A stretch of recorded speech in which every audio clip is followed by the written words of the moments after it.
창세기 39장입니다. 19절 말씀부터 23절 말씀까지 제가 봉독을 해드리도록 하겠습니다. 창세기 39장 19절부터 23절 말씀까지가 되겠습니다. 그의 주인이 자기 아내가 자기에게 이르기를 당신의 종이 내게 이같이 행하였다 하는 말을 듣고 심히 노한지라. 이에 요셉의 주인이 그를 잡아 옥에 가두니 그 옥은 왕의 제수를 가두는 곳이었더라. 요셉이 옥에 갇혔으나 여호와께서 요셉과 함께 하시고 그에게 인자를 더하사 간수장에게 은혜를 받게 하시매 간수장이 옥중 제수를 다 요셉의 손에 맡김으로 그 재반 사물을 요셉이 처리하고 간수장은 그의 손에 맡긴 것을 무엇이든지 살피보지 아니하였으니 이는 여호와께서 요셉과 함께 하심이라. 여호와께서 그를 범사에 형통하게 하셨더라. 아멘. 고맙고 감사하신 아버지 하나님, 이 시간도 우리가 주를 예배하오니 예배 가운데 친히 임재하여 주시고 주님만이 예배 가운데 높임을 받으시기를 원합니다. 종을 통해서 주의 말씀이 선포될진데 말씀 우리에게 큰 은혜가 되게 하옵소서. 예수님 이름으로 기도하옵나이다. 아멘. 할렐루야. 아멘. 자, 우리 옆에 있는 분들과 하나님 우리와 함께 하십니다. 인사하겠습니다. 하나님 우리와 함께 하십니다. 할렐루야. 아멘. 여러분들이 요셉 하면은 제일 먼저 떠오르는 것이 있다면 무엇이 있을까요? 그러니까 요셉을 수식하는 여러 가지 표현이 있죠. 요셉 하면 제일 먼저 떠오르는 것이 꿈을 꾸는 자, 그리고 하나님이 함께 하시는 자, 그리고 또 하나가 뭐냐면은 형통한 자라고 우리가 이야기할 수가 있을 겁니다. 자, 성경은 요셉을 가르쳐서 형통한 자라고 표현하지만 실상 요셉의 삶을 우리가 가만히 들여다보면은 우리가 동의하기 힘든 부분이 적지 않습니다. 역설적이게도 이 요셉이 꿈을 꾸죠. 근데 그 꿈은 하나님이 그에게 주신 꿈입니다. 근데 그 꿈으로 인해 가지고 요셉은 형제들에게 미움과 시기를 당하게 되죠. 결국 그 꿈으로 인해 가지고 요셉은 노예 상인에게 팔리게 되고 그 꿈으로 인해서 요셉은 말할 수 없는 많은 고난과 여러 가지 어려움들을 만나게 되는 모습을 우리가 보게 됩니다. 자, 성경을 보게 되면 요셉이 꿈을 꾼 나이가 17세였습니다. 그리고 그 꿈이 성취되어져서 그가 총리가 된 나이가 30세. 자, 그렇다면 13년이라고 하는 시간 동안에 요셉은 혹독한 시련의 시간을 보내게 됩니다. 그 시작이 어디서 시작됐습니까? 그의 형제들이 아버지의 양떼를 이렇게 이제 관리하고 있었죠. 그래서 아버지 야곱이 요셉에게 형들의 형편을 살피라고, 또 그곳에 있는 형들이 어떻게 잘 지낸지 알아보고 오라고 먼 길을 보냅니다. 근데 요셉은요, 아버지의 그런 심부름에 대해서 전혀 마다하지 않습니다. 아마 굉장히 여러 형들에 대한 기대를 가지고 먼 길을 떠났습니다. 그런데 그 결과는 너무나도 비참했다라고 하는 사실입니다. 형들에 의해 가지고 옷이 찢겨지게 되고 구덩이에 던져지게 되고 지나가는 노예 상인들에게 은 20에 팔리게 됩니다. 자, 17살의 어린 청소년이 이 요셉이 여러분들이 감당하기는 굉장히 힘들었던 아마 그런 큰 시련이라고 우리가 이야기할 수가 있을 겁니다. 자, 그럼 가나안 땅을 떠나서 애굽에 들어가게 되죠. 보디발의 가정에 노예로 팔리게 됩니다. 자, 열심히 일을 했던 것 같습니다. 굉장히 성실했던 것 같아요. 그래서 성경 말씀을 보게 되면은 이 보디발이 이 요셉에게 자신의 집안의 모든 크고 작은 일들을 요셉에게 다 위탁을 하게, 위임을 하게 됩니다. 자, 그런데 보디발의 아내가 이 장성한 요셉에 대해서 참으로 흑심을 품기 시작을 했습니다. 자, 요셉은 외모가 굉장히 준수했던 것 같습니다. 굉장히 성실했습니다. 정말로 많은 사람들에게 호감을 살 만한 그런 인물이었던 것 같아요. 자, 기회를 엿보다가 결국은 이제 아무도 없을 때에 보디발의 아내가 적극적으로 요셉을 유혹했지만 요셉은 겉옷을 벗어버리고 도망을 가게 됩니다. 이 일로 인해 가지고 요셉은 결국 감옥에 갇히게 됩니다. 왜 이렇게 되는 일이 하나도 없을까요? 왜 이렇게 하는 일마다 꼬일까요? 굉장히 당혹스러웠겠죠. 자, 그러던 중에 그는 술 맡은 관원장과 떡 맡은 관원장을 꿈을 해석을 하게 됩니다. 그리고 이제 그들에게 이렇게 이야기하죠. 혹시라도 당신이 복직하게 되거든 내가 지금 이런 상황 속에서 내가 억울하게 감사를 하고 있는데 나를 좀 구원해 달라고 부탁을 드리게 되잖아요. 근데 술 맡은 관원장이 다시 복직되었음에도 불구하고 그는 요셉을 잃어버리게 됩니다. 그 시간이 다시 2년이 흘러 지나가요. 어쩌면 술 맡은 관원장은 요셉에게 있어서 마지막 희망이었습니다. 근데 그 희망까지도 완전히 지금 사라져버린 상황이었습니다. 그러나 여러분, 하나님의 극적인 여러분들의 은혜로 인해 그는 애굽의 총리의 자리까지 이르게 됩니다. 그리고 애굽뿐만 아니라 가나안 지역의 많은 나라와 많은 부족들을 살리는 그런 역할을 하게 되는 모습을 우리가 보게 됩니다.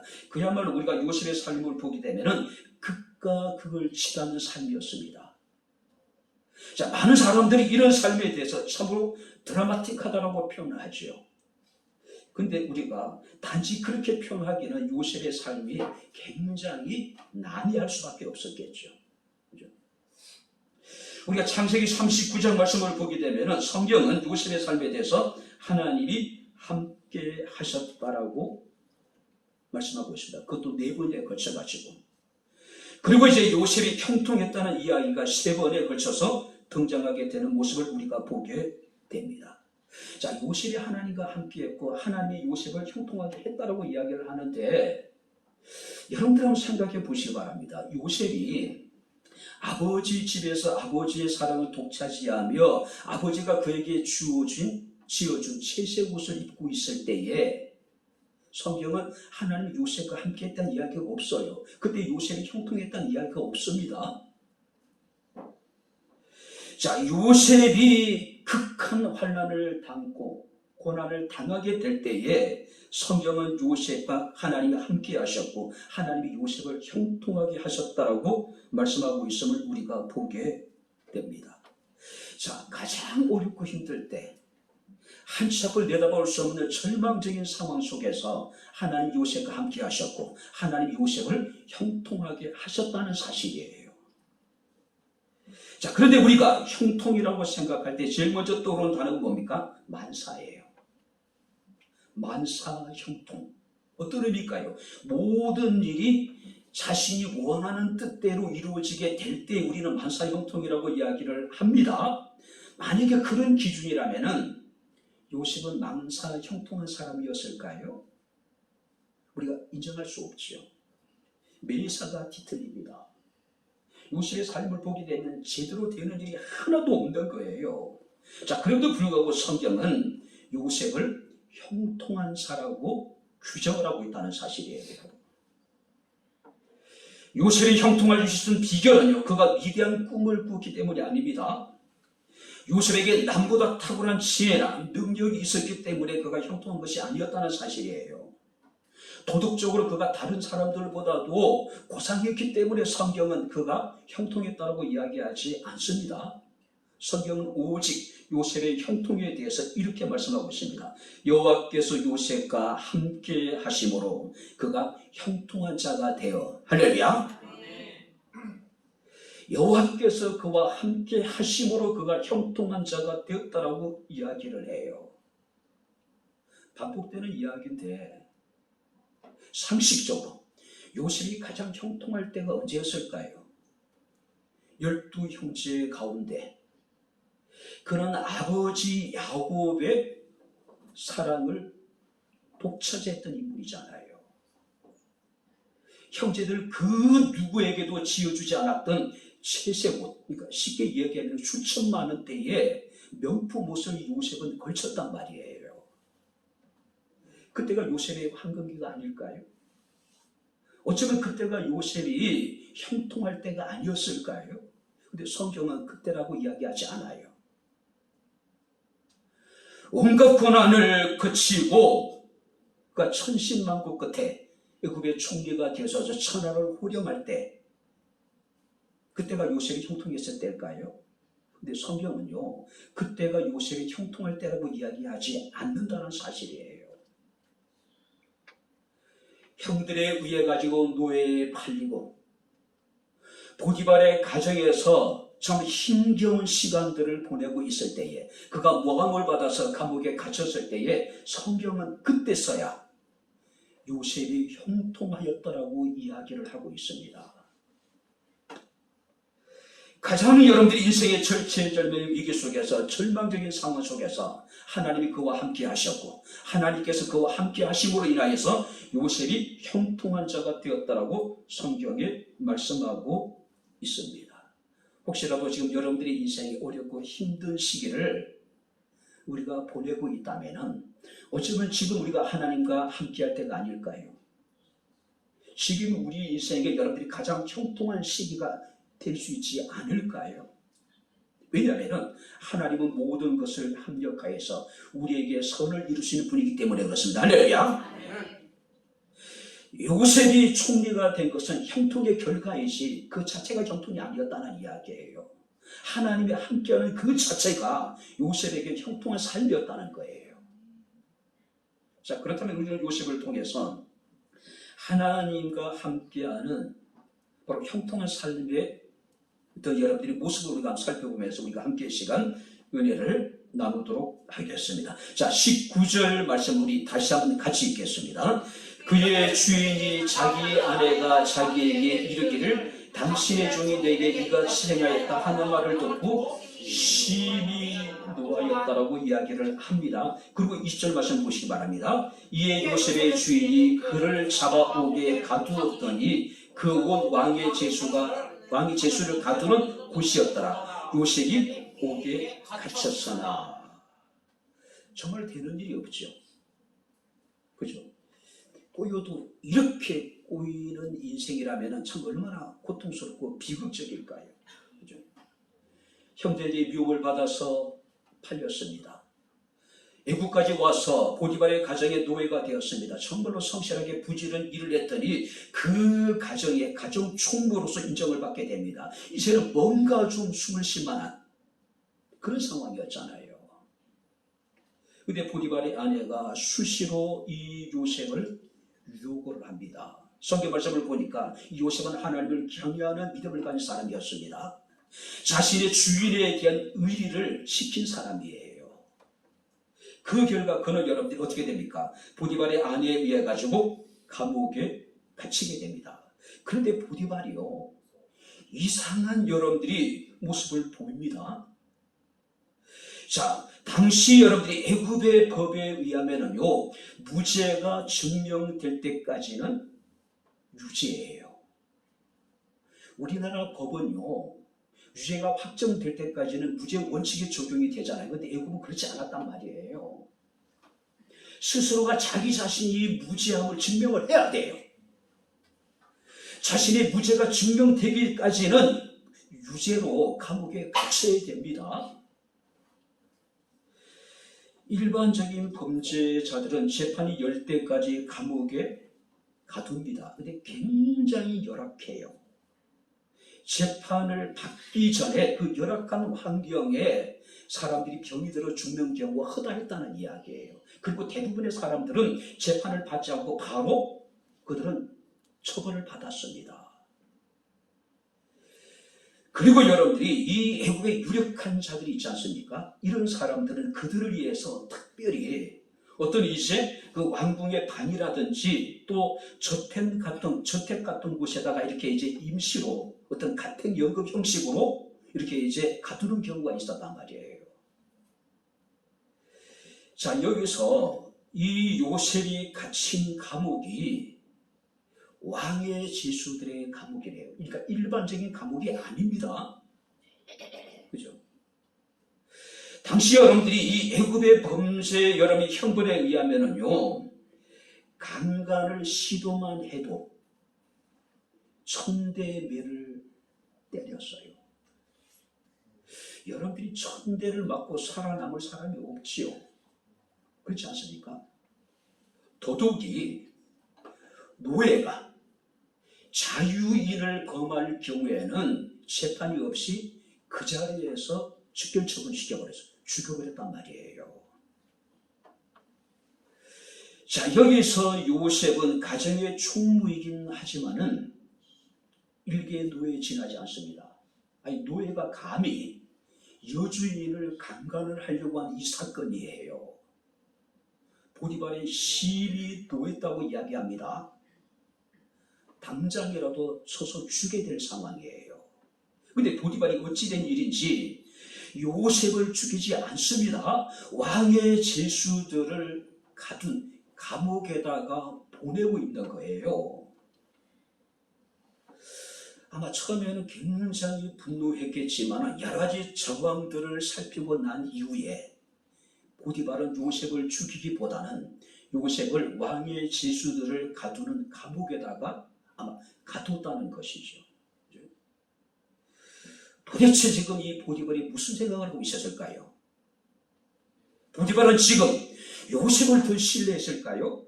아니면 자신의 아내를 더 신뢰했을까요?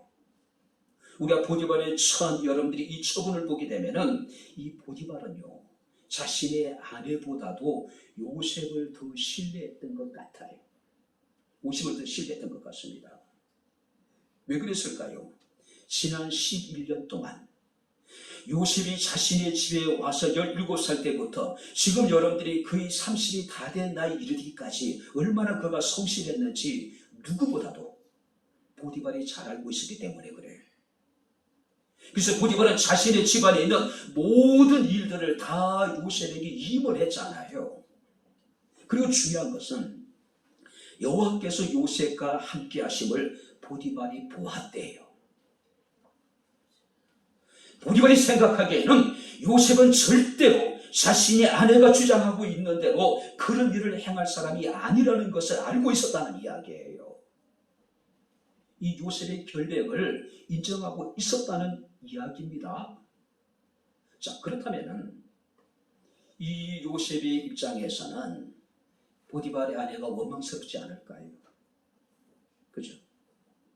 내가 어떻게 지금 죽을 고비를 넘겨서 여기까지 와서 보디발의 가정에 총무까지 되었는데 내가 어떻게 지금까지 주인을 섬기고 주인의 재산을 관리해서 이 집을 지금 형통하게 했는데 자신이 처한 상황을 보면서 낙심할 수도 있겠죠. 원망할 수도 있겠죠. 그러나 이 요셉은요, 누구도 원망하지 않았다는 사실이에요. 그죠? 오늘 여러분들이 인생에 가장 도움이 안 되는 게 무엇일까요? 원망하는 마음입니다. 불평하는 마음이에요.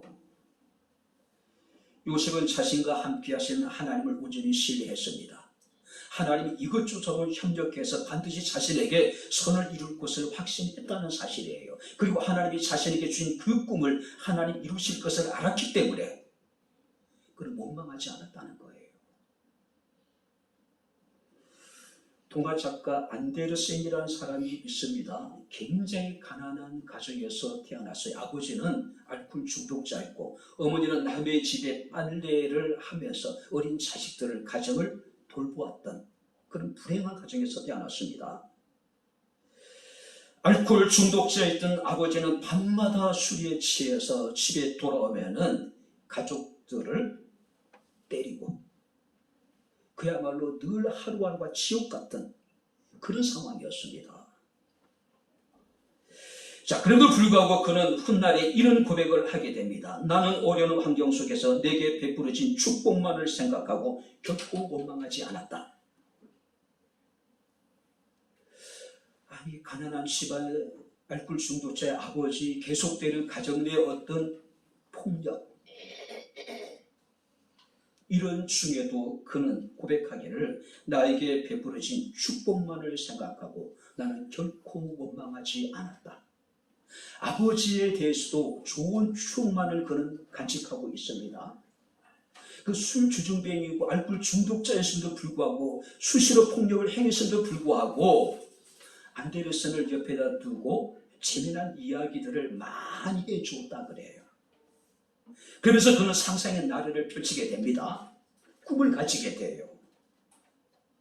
그는 스스로가 자기 자신을 설득했다 그래요. 나는 비록 가난한 집에 태어났고 우리 아버지는 알코올 중독자고 나를 때리지만은 그래도 우리 아버지는 좋은 사람이라고. 좋은 사람이라고. 그는 이런 고백을 합니다. 가난했기에 성냥팔이 소녀를 쓸 수 있었고 사람들에게 못생겼다고 놀림을 받았기 때문에 미운 오리 새끼라고 하는 글을 쓸 수가 있었다고 이야기를 합니다. 로마서 8장 28절에 우리가 알거니와 하나님을 사랑하는 자 곧 그의 뜻대로 부르심을 받은 자들에게는 모든 것이 합력하여 선을 이루느니라. 할렐루야. 하나님이 함께 하시기 참 좋은 때입니다. 어느 때보다도 하나님의 형통하심이 있기에 참 좋은 때입니다. 모든 것을 합력해서 이루신 하나님을 기억하시면서 원망보다는 불평보다는 항상 기뻐하고 기도하고 범사에 감사할 수 있는 저와 여러분들의 삶이 되어줄 수 있기를 주님 이름으로 축원합니다. 누구와 함께하느냐가 중요하죠. 이것이 형통과 실패를 가름하게 됩니다. 성공과 실패를 가름하게 된다는 거죠. 요셉이 하나님과 함께 하심으로 하나님이 그를 형통하게 하시더라. 할렐루야. 두 번째 말씀을 볼까요? 22절 말씀을 우리 다시 한번 같이 읽겠습니다. 간수장이 옥중 제수를 다 요셉의 손에 맡김으로 그 제각사물을 요셉이 처리하고 23절 같이 읽겠습니다. 간수장은 그의 손에 맡긴 것을 무엇이든지 살펴보지 아니하였으니 이는 여호와께서 요셉과 함께 하심이라. 여호와께서 그를 범사에 형통하게 하셨더라. 애매히 감옥에 갇혔지요. 충분히 원망할 수 있는 상황이고 불평할 수 있는 상황입니다. 요셉은 원망하지 않습니다. 불평하지 않습니다. 오히려 그는 성경 말씀을 보게 되면은 자신에게 주어진 일들에 대해서 굉장히 성실했던 것 같아요. 최선을 다했습니다. 그죠? 어쩌면 이 요셉이라고 하는 인물은요, 철저하게 어디에 있든지 무슨 일을 하든 간에 하나님의 말씀의 원리에 따라서 생활했던 인물이 있는 것 같아요. 그죠? 창세기 39장 4절 말씀을 보게 되면 요셉이 형제들에 의해 애굽에서 여러분들이 팔려서 애굽으로 내려오게 되죠. 보디발의 가정 노예가 됩니다. 그리고 어쩌면 그는 굉장히 이 시기가 어려웠을 거예요. 힘들었을 거예요. 한번 상상해 보세요. 17살이라면 고등학교 1학년 나이입니다. 그가 야곱의 아버지 밑에 있을 때는 12형제 가운데 그는 온 아버지의 사랑을 한 몸에 받았단 말이에요. 채색 옷을 입고 있었습니다. 분명히 다른 형제들과는 다른 대우를 받았어요. 왜 그랬을까요? 야곱에게는 4명의 부인이 있음에도 불구하고 그가 가장 사랑했던 여인이 라헬이라는 여인이잖아요. 라헬에게는 2명의 자식이 태어나게 되는데 첫째가 요셉이고 두 번째가 베냐민이라고 하는 아들이었어요. 그러니까 이 야곱이 4명의 부인들 자식들 가운데 이 라헬의 부인을 가장 사랑했던, 그 부인을 사랑했고 그 자식들을 사랑했단 말이에요. 그 라헬에 대한 그런 사랑하는 마음이 바로 이 요셉에게 그대로 지금 나타나고 있었다는 것이죠. 근데 하루아침에 형제들에 의해 가지고 노예 신세가 되어져 버렸단 말이에요. 어떤 과정을 통해서 그가 보디발의 가정의 노예가 됐단 말이에요. 자, 이런 상황이라면요, 아버지에 대한 그리움, 고향에 대한 그리움, 그죠? 그 다음에 정말로 화초 속에, 온실 속에 화초처럼 자라온 이 요셉이기 때문에 참 견디기 힘들었던 시기가 아니었을까요? 자, 그래도 불구하고 성경 말씀은 그에 대해서 뭐라고 이야기하고 있습니까? 모든 일에 대해서 성실했고 모든 일에 대해서 그가 최선을 다했다라고 이야기를 합니다. 요셉이 그 주인에게 은혜를 입어서 섬김에 그가 요셉을 가정 총무로 삼고 자기 소유를 그의 손에 다 위탁했다. 얼마나 성실했으면, 얼마나 여러분들이 부지런했으면. 그가 감옥에 갇혔을 때도 마찬가지입니다. 간수장은 옥중 제수를 요셉의 손에 맡기고, 자, 이게 잘 보세요. 두 번째는 재반 사무를 요셉이 다 처리했고, 세 번째는 그의 손에 맡긴 것은 무엇이든지 다시는 살펴보지 않았다. 도대체 요셉의 능력이 얼마나 탁월했던지, 보디발의 가정의 모든 소유를 그가 관리했을 뿐만 아니라 감옥에 갇혔을 때도 옥중의 제수를 요셉의 손에 다 맡겼다. 제수를 제수의 손에 맡긴 꼴이 되는 겁니다. 그리고 재반 사무조차도 요셉의 손이 다 처리했고, 간수장은 요셉에게 맡긴 것은 무엇이든지 다시 살펴보지 않았다. 얼마나 타고났기 때문에, 얼마나 뛰어났기 때문에 이렇게까지 할 수 있었을까요? 여호와께서 그를 범사에 형통하게 하셨더라. 언제요? 여호와께서 요셉과 함께 하심으로. 할렐루야. 오늘 우리가 이 땅에 살아가는 동안에 하나님 우리를 사랑하시고 충성되게 여기셔서 맡기신 직분이 있습니다. 사명이 있습니다. 하나님 우리와 함께 하실 것이고 하나님 우리를 형통하게 하실 것입니다. 중요한 것은 우리가 얼마만큼 성실하느냐, 얼마만큼 우리에게 주어진 것에 대해서 정말 최선을 다하느냐, 이것이 중요하겠죠. 제가 이전에도 말씀드렸지만은 그가 자신의 주인을 강간하려고 하는 제목으로 그는 지금 죄인이 되었습니다. 그는 당장이라도 즉결 처형을 당해야 될 그런 상황이에요. 근데 그가 감옥에 갇혔습니다. 그것도 일반 감옥이 아니라 흉악범이 모여있는 감옥이 아니라 왕의 제수, 그러니까 정치적으로 여러분들이 잘못을 한 사람들, 언제든지 그들은 다시 복권할 수 있는 가능성을 가진 사람들, 그런 사람들이 모인 곳에 요셉이 지금 그들과 함께하고 있는 겁니다.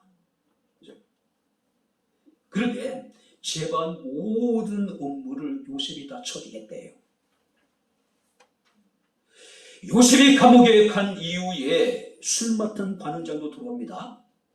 떡 맡은 관원장도 들어와요. 여러분들 술 맡고 떡을 맡았다고 하는 것은 바로의 최측근의 그런 인물들이에요. 왕의 제수들이 모인 곳이기 때문에 얼마나 여러분들이 뛰어나고 탁월한 인물들이 많이 있었을까요?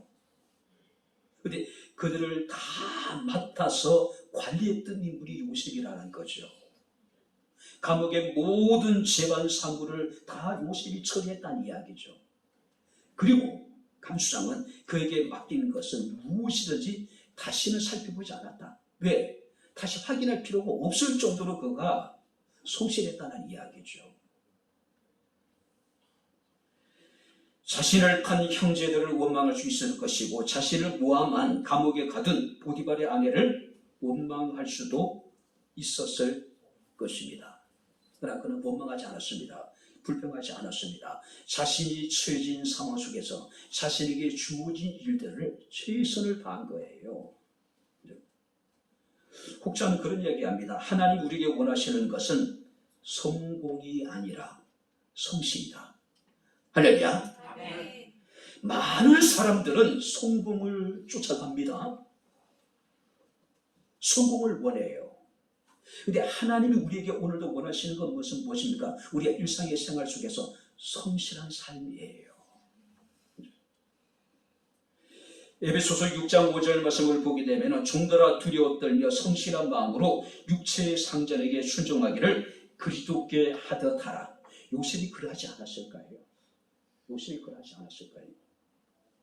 눈가리만 하지 말고 그리스도의 종처럼 마음으로 하나님의 뜻을 행하고 기쁜 마음으로 죽게 하듯 하고 사람에게 하듯 하지 말라.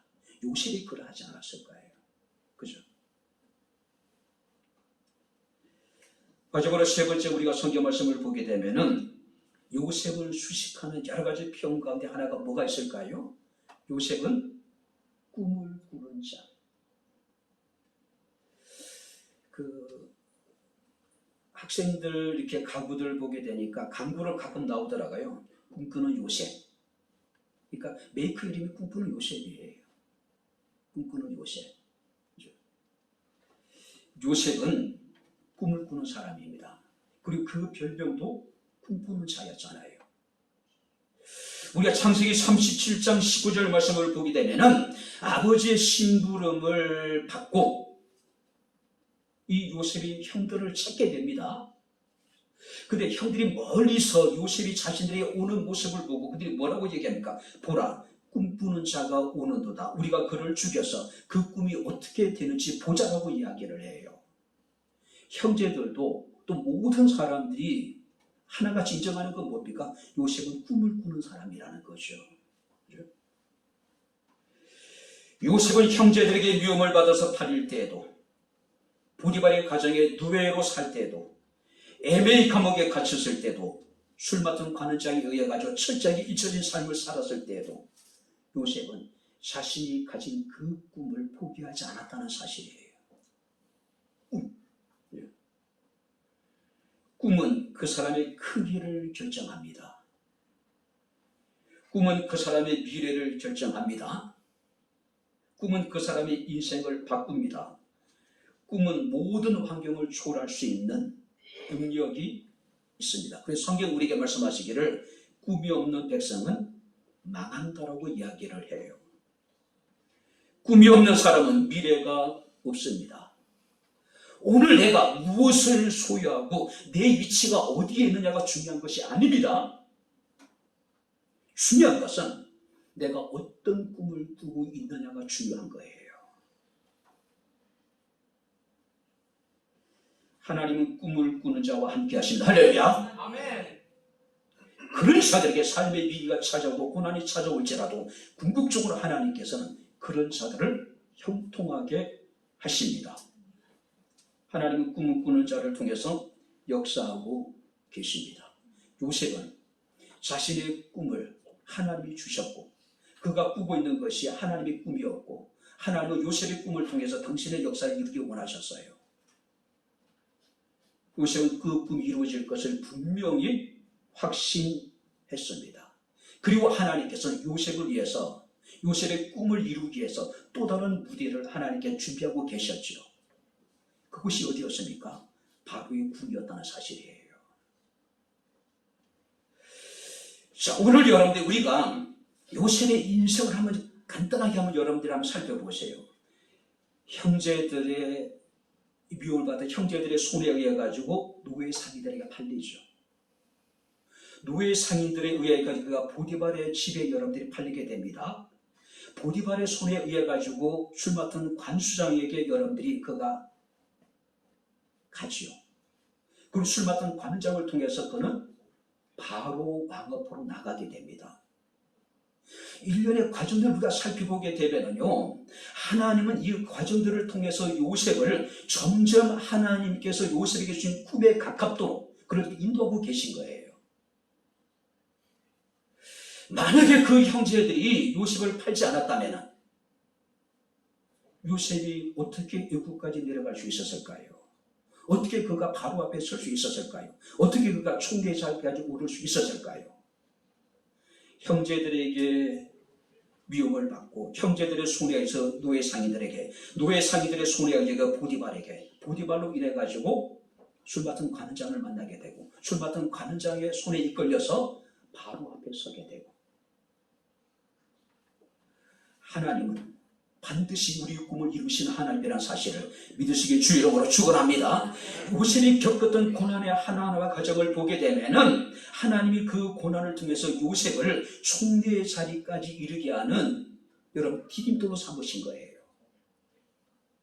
요셉은 그 고난이라고 하는 디딤돌을 딛고 점프 해가면서 나중에 총리의 자리까지 오르게 되는 모습을 우리가 보게 됩니다. 꿈이 있었어요. 2002년도에 꿈은 이루어진다라고 하는 여러분들이 슬로건 우리 너무나도 잘 알고 있습니다. 꿈은 이루어집니다. 할렐루야. 근데 오늘 우리 많은 젊은이들이 꿈이 없는 것 같아요. 우리 백향목 교회의 젊은 친구들이 어떤 꿈을 꾸고 있을까요? 과연 정말로 우리가 그것을 자신의 인생을 투자할 만한 가치 있는 꿈을 꾸고 있는 것인지, 꿈이라는 것을 가지고 있다가도 쉽게 우리가 포기해버리는, 가치 없는, 의미 없는 그런 허황된 것을 우리가 쫓고 있지는 않는지,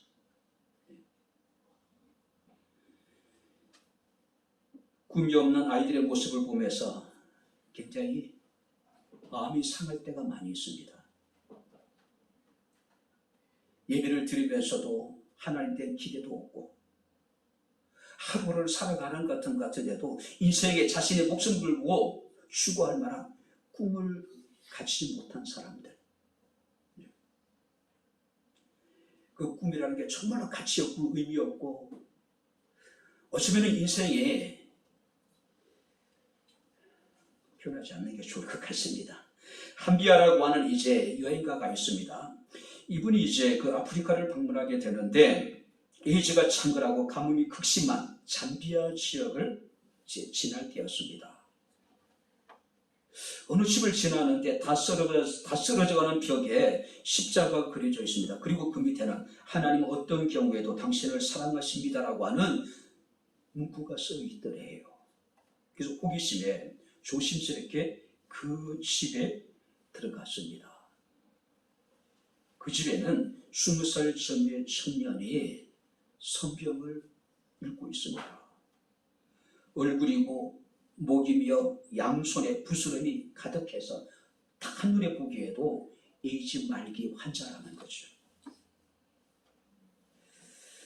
그 청년과의 대화를 통해서 그는 굉장히 성실한 그리스도인이었다는 거죠. 그는 엘리트입니다. 교사예요. 근데 오토바이 사고로 인해가지고 수술 과정에 수혈을 잘못해서 에이즈에 그만 감염이 되고 마는 겁니다. 함비아가 그에게 물었습니다. 성경 어디를 읽고 있어요? 그랬더니 그가 욥기입니다. 하나님 왜 이런 고통을 주셨는지 알고 싶었습니다. 그런데 분명한 것은 고통도 사랑의 다른 이름이라는 사실입니다. 다만 그것을 우리가 모를 뿐입니다. 자신이 겪는 고통도 하나님의 또 다른 사랑의 표현이라고 그가 이야기했다는 것이죠. 그래서 함비아가 물었습니다. 하나님에 대해서 원망스럽지 않나요? 그때 그 청이 이런 이야기합니다. 원망은요, 하나님은 언제나 우리에게 제일 좋은 것을 주시지요. 지금은 솔직히 잘 몰라요. 하나님 왜 에이즈를 걸리게 하셨는지. 그러나 하나님께 감사드립니다. 고통 중에 있는 저를 너무나도 사랑하신다는 것을 깨닫기 때문입니다. 욥처럼 말입니다. 하나님은 언제나 우리에게 제일 좋은 것을 주시는 분입니다. 할렐루야. 아멘. 이 청년의 희망이었어요. 꿈입니다. 이사야 55장 8절 9절 말씀을 보게 되면 내 생각이 너희 생각과 다르며 내 길은 너희 길과 다르다고 이야기를 합니다. 내 길은 너희 길보다 높으며 내 생각은 너희 생각보다 높다라고 이야기를 합니다. 그리고 에레미야서 29장 11절 말씀을 보게 되면 너희를 향한 나의 생각을 내가 아나니 평안이요 재앙이 아니니라. 한번 따라해 보시기 바랍니다. 너희에게 미래와 희망을 주는 것이다. 미래와 희망은 뭡니까? 꿈이에요. 하나님 우리에게 꿈을 주기를 원하는 거예요. 꿈이 있으면 어떤 어렵고 힘든 일도 견뎌내요. 이겨냅니다. 꿈이 없으면요, 여러분들이 자그마한 시험에도 좌절하고 절망해버려요. 하나님이 요셉과 함께 하셨습니다. 요셉은 형통한 자가 되었습니다. 그에게 꿈이 있었기 때문이에요. 꿈이 있었기 때문에. 저에게도 아직 꿈이 있습니다. 제 목표가 앞으로 8년, 9년 정도 남아있는데 아직까지 저에게는 꿈이 있습니다. 한갑이 넘은 나이에 무슨 꿈이냐고 이야기할지 모르겠지만 아직까지 저는 꿈이 있습니다. 여러분들 어떤 꿈을 가지고 있습니까? 특별히 우리 젊은 친구들은 어떤 꿈을 가지고 있습니까? 이제 말씀을 마칩니다. 인간의 존재는 외로움이 본질이라고 이야기를 합니다. 누구든지 사람들은 외로워요. 그죠? 성경이 유난히 함께라고 하는 단어를 강조하고 있는 것은 인간이 본래 외로운 존재, 고독한 존재이기 때문에 성경은 끊임없이 우리에게 함께라고 반복하고 있는 겁니다. 단지 그 외로움을 적게 느낄 수 있는 사람, 또 많이 느끼고 있는 사람 차이가 있을 뿐입니다. 오늘 노예로 팔려간 요셉, 그리고 감옥에 던져진 요셉이 겪었던 가장 큰 여러분들이 고통은 외로움이 아니었을까요? 그래도 불구하고 요셉은 결코 무너지지 않았습니다. 타락하지 않았습니다. 그는 끝까지 참고 견딤으로 애굽의 총리의 자리까지 이르게 되었음을 우리가 보게 됩니다. 요셉이 인간의 외로움을 어떻게 극복했을까요? 하나님이 함께 하셨습니다. 할렐루야. 아멘. 하나님이 함께 하셨어요. 외로움에 그가 부정을 할 수도 있었을 것이고, 외로운 마음에 여러 가지로 여러분들이 자신의 외로움을 달랠 수 있는 다른 방법을 찾았을 수도 있었겠죠. 그러나 그는 외롭지 않았던 이유는 하나님이 그와 함께 했기 때문이었습니다. 출애굽기 3장 12절에 하나님이 이르시되 내가 반드시 너와 함께 있으리라 모세에게 말씀하십니다. 그리고 여호수아에게 말씀하시기를 내가 모세와 함께 있었던 것 같이 너와도 함께 있을 것이다. 기도원에게 말씀하시기를 내가 반드시 너와 함께 하리라고 말씀하고 있고, 또 이사야를 통해서 말씀하시기를 두려워 말라 내가 너와 함께 하는 말씀하고 있습니다. 그리고 주님께서 우리에게 말씀하십니다. 내가 세상 끝날까지 너희와 항상 함께 있으리라. 할렐루야. 하나님 우리와 함께 하십니다. 할렐루야. 하나님 우리와 함께 하십니다. 어떤 상황 속에서도 원망보다는 감사하시고, 여러분들을 사랑하시고 충성되게 여기셔서 맡기신 사명을 잘 감당하고, 하나님 우리에게 주신 그 꿈을, 우리 백향목교에 주신 그 꿈을 우리가 함께 더불어 이루어나갈 수 있는 우리 모두가 될 수 있기를 주의 이름으로 축원합니다. 아멘. 기도하겠습니다. 좋으신 아버지 하나님, 하나님의 은혜와 사랑을 진심으로 감사합니다. 하나님이 우리와 함께 하심을 우리가 믿나이다.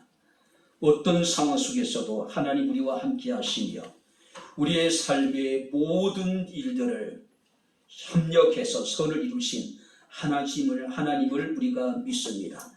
원망하지 않게 하시고 범사에 감사하게 하시고 게으름과 나태함이 아니라 최선을 다하여 주에 맡긴 사명을 감당하게 하시고 우리에게 주신 하나님의 꿈을 이루므로 하나님을 기쁘시게 할 수 있는 요셉 같은 주의 사랑하는 모든 성도들 되게 하옵소서.